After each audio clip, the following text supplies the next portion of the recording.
안녕하십니까. 나 혼자 못살아 알렉스입니다. 오바마 118만 명 대 트럼프 80만 명. 공화당을 지지하는 많은 미국 사람들과 한국의 유튜버들이 바이든 정부가 온건한 이민 정책을 펼치기 때문에 불법 이민자들이 급격하게 증가할 것이고, 또한 불법 이민자들을 추방하지 않을 것이라고 주장하고 있습니다. 그런데 말입니다. 그것은 사실을 모르는 거예요. 과거의 이민정책을 보면 오바마 때 118만 명 추방했습니다. 트럼프 때는 불법 이민자 중에서 80만 명을 추방했습니다. 이것은 각 정권에서 3년간 일어난 데이터입니다. 미국 시민자유연합 이민자 권리 프로젝트의 마이클 텐 수석 변호사는 오바마 전 행정부는 단속과 추방 우선순위가 있었기 때문에 신속하게 진행된 반면 트럼프 행정부는 무작의 단속과 추방으로 오히려 처리가 늦어지고 있다고 분석했습니다. 이해가 되리라 생각하는데요. 트럼프는 정책을 추진하는 데 있어서 계획 없이 즉흥적인 것이 굉장히 많았습니다. 예를 들면 트럼프가 코로나19 예방과 방역 과정도 주먹구구식이었습니다. 그래서 오늘날 엄청난 확진자가 나타나고 있고 엄청난 사망자가 나타나고 있는 것입니다. 때문에 말입니다. 오바마의 바지저고리 바이든 대통령이라고 한다면, 그래서 오바마의 정책을 계승 발전시킨다면 불법 이민자들에 대해서도 그렇게 공화당 지지자들이 주장하는 것처럼 호락호락하지는 않을 것이라는 것이죠. 미국, 폭행에서 살인사회로 간다. 지금 미국의 많은 주가 총기 소지 자유 법안을 통과시키고 있습니다. 그렇지 않아도 인종혐오 범죄가 폭행으로부터 총기에 의한 살인으로 변하고 있는 현실에서 상당히 위험한 법이 생산되고 있다는 것이죠. 미국에서 총기 소유는 합법적으로 얼마든지 할 수 있습니다. 단, 총기를 소유하거나 휴대하는 방법이 허가된 신분과 장소가 제한되어 있을 뿐이죠. 그런데 이런 조항들을 무력화시키는 것이 최근의 총기 자유화 법안들입니다. 말하자면 총기류를 소유한 사람은 때와 장소를 불문하고 총기를 휴대할 수 있게 만드는 법안인 것이죠. 과거 서부 개척 시대로 돌아가자는 것이나 다름없는 법을 만들어내고 있는 것입니다. 미국에서 이런 법안을 만들어내는 주는 공화당 세력이 강한 것입니다. 공화당은 총기류 소지 억제를 내세우는 민주당 주장에 반대를 하고 있는데요. 미국 공화당은 미국 총기협회로부터 엄청난 정치자금 지원도 받고 있습니다. 이렇게 총기 사고가 만연해지자 그동안 총기에 관심이 없던 미국 거주자들이 총기 소지에 깊은 관심을 가지게 된 것입니다. 저 역시 미국에서 합법적으로 총기를 소유할 수가 있는데 과연 총기를 소유하는 것이 나의 신변에 안전한 것인지, 오히려 독이 되어서 나의 신변을 더 위협할 수 있는지 고민하고 있는 중입니다. 그런데 이렇게 총기 소지가 자유화돼서 때와 장소를 불문하고 총을 몸에다 지니고 다닐 수가 있다면 마치 서부시대, 서부 개척시대와 같은 상황이 된다면 과연 총기 사고가 줄어들까요? 그렇지 않을 겁니다. 전시작전권 인수는 거짓말이다. 이거는 한국의 전시작전권 인수에 대한 내용입니다. 일부 사람들은 트럼프는 전쟁을 하지 않은 대통령이라고 주장합니다. 과연 그럴까요?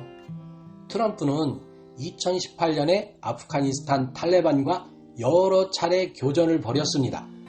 추가 병력도 파견했습니다. 그러나 전쟁에 엄청난 재력과 화력을 투입하여 훌륭한 성과를 거뒀으면서도 승리를 못하고 있는 상태입니다.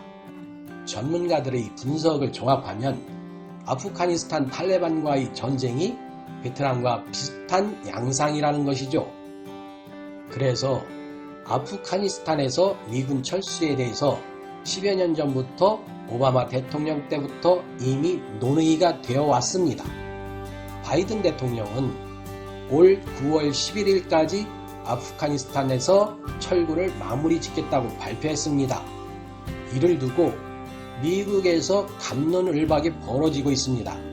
그것은 아프가니스탄에서 미군이 철수할 경우 미국에 가해지는 테러 위협이 증가할 것이라는 것과 아프가니스탄은 우라늄을 비롯한 막대한 광물 자원을 가지고 있습니다. 때문에 아프가니스탄에서 미군이 철수를 하면 미국의 핵 확산 억제 정책에 심각한 장애물이 될 것이라는 이유 때문입니다. 자, 그렇다면 여기서 한국에서도 미군이 철수를 할까요? 한국에서도 미군이 철수할 가능성이 매우 큽니다. 2019년 미국의 국방수권법 내용은 현재의 28,500명에서 22,000명 미만으로 줄일 때만 의회 승인을 받도록 해놓았을 뿐입니다. 말하자면 미국 대통령은 누구든 언제든지 생각만 있으면 6,500명은 한국에서 철수시킬 수 있다는 이야기가 됩니다. 그렇다면 한미 상호 방위 조약은 어떻게 되어 있을까요? 제6조와 양해 사항에 서술된 내용을 보면 미국은 한국이 요구한다고 무조건 도와야 할 의무가 있는 게 아니며 미국이든 한국이든 조약을 끝내고 싶다고 통보하면 1년 뒤에 끝낼 수 있다라고 담겨져 있습니다. 따라서 한국이 미국에 나가라고 하든 미국이 한국에 있을 필요가 없다고 하든 1년 동안만 서로 연결된다는 것을 뜻합니다. 이 내용을 음미해보면 지금까지 어쩌면 우리 대한민국 국민들은 미군 철수를 주장하는 좌파 정치인들에게 속고 살아오고 있는 것입니다. 좌파 성향의 사람들, 좌파 정치인들은 미군의 전시작전권 인수를 미국이 반대하고 있다고 여론을 호도하고 있습니다. 사실은 자주권을 앞세운 정권 유지 정치 구호에 지나지 않을 뿐입니다. 전자권을 미군이 한국군에 인도하면 미군이 한국군의 통제를 받아야 된다는 이야기인데 미국이 그것을 받아들일 것이라고 생각한다면 정말로 3살박이만도 못한 어리석은 생각입니다. 바이든은 한국 정부가 중국을 선택하면 큰 대가를 치를 것이라고 경고했습니다. 이는 미군 철수를 강행할 수 있고 그렇게 될 경우 한국의 안전을 보장할 수 없다는 것이고 미군 주둔에 의해서 그동안 유지되었던 혜택들을 모두 잃을 것이란 경고죠. 미군이 한국에서 철수를 하게 되면 한국의 안보에 불안을 느낀 국제금융자본이 철수할 것이고 외국인들의 단계적 한국 이탈이 급격하게 증가할 것입니다. 그렇게 되면 미군의 빈 공백, 외국인들의 빈 공백을 누가 메꾸겠습니까? 당연스럽게 그 자리는 중국이 채워나갈 것입니다. 또 상당히 많은 불법 체류자들이 발생할 것이고 그들은 한국의 중산층을 이루면서 한국의 정치와 경제를 좌지우지할 것입니다. 이러한 과정을 통하게 되면 정말로 그 누가 주장했던 것처럼 정말로 한국은 그 누구도 지금까지 경험하지 못했던 처절한 대한민국을 경험하게 될 것입니다. 핵을 보유하고 럭비공처럼 좌충우돌하는 북한을 핵도 없는 한국군이 어떻게 대적할 수 있다는 말인가요? 이러한 미래를 정치인들이 모르겠습니까? 알죠. 한국 정치인들이 왜 모르겠습니까? 현재의 한국 정권, 정부가 이걸 모르겠습니까? 알죠. 하지만 국민의 애국심을 자극해서 정권을 유지하기 위한 좌파의 무기는 오로지 미국으로부터 전시작전권을 인수해야 된다라고 호도하는 길일 뿐입니다. 생각해 보십시오. 전시작전권 지금 인수를 하면 과연 여러분 군대 나가서 전쟁에 나가서 싸울 자신 있습니까? 그러면 하십시오.